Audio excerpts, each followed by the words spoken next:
In the final years of Jacob's life, a great journey began, a descent into Egypt, not for conquest, but for survival.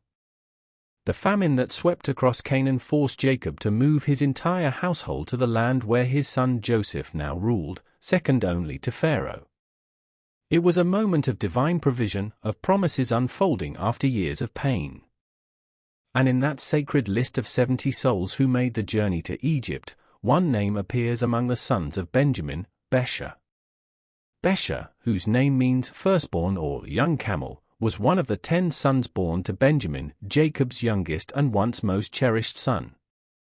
Though the scriptures do not expand on his deeds or words, his place in the lineage of Israel is unshakable.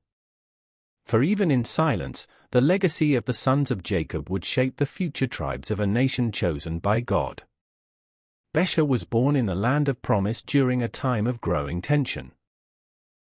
His uncles had betrayed Joseph, his grandfather Jacob was still grieving, and his father Benjamin was surrounded by a family both fractured and blessed. Into this world Becher was born, not into peace, but into prophetic destiny. Raised in the tents of Jacob, Becher would have learned the stories passed down from Abraham. He would have heard of the stars that marked a covenant, of altars built to the Lord, of angels, and wrestling and dreams that shaped their family's course. Though young, he belonged to a lineage of faith and struggle, one that was not about comfort, but about covenant.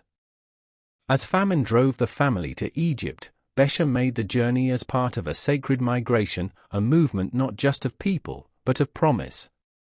He entered Egypt not as a slave, but as a member of a household blessed by God, protected by divine orchestration, and received by Joseph, the brother who had once been lost.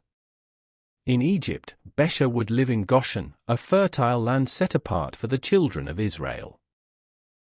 He would witness their multiplication, see his family grow from a band of shepherds to a vast people. Though history doesn't detail his individual choices, Becher became the ancestor of the Becherites, a clan within the tribe of Benjamin. His name would be remembered again in the census of Israel in Numbers 26, where the descendants of Benjamin are counted, tribe by tribe, family by family. The sons of Becher, now many generations later, would be counted among the warriors of Israel, evidence that his line endured, multiplied, and stood ready to inherit the land promised long ago. Becher's legacy was quiet, but not small. He represents the many whose stories are not filled with dramatic moments, but whose lives carried the covenant forward. He was a link in the chain of God's unfolding plan, a branch on the tree that would eventually lead to kings and prophets, and even to the Messiah. His story reminds us that not all greatness is loud. Sometimes, it is simply in being present, faithful, and rooted in the people of God.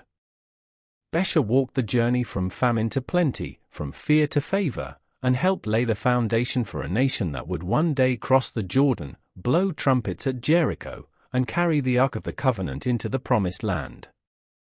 He was a son of Benjamin. He was Becher, quiet, steady, chosen.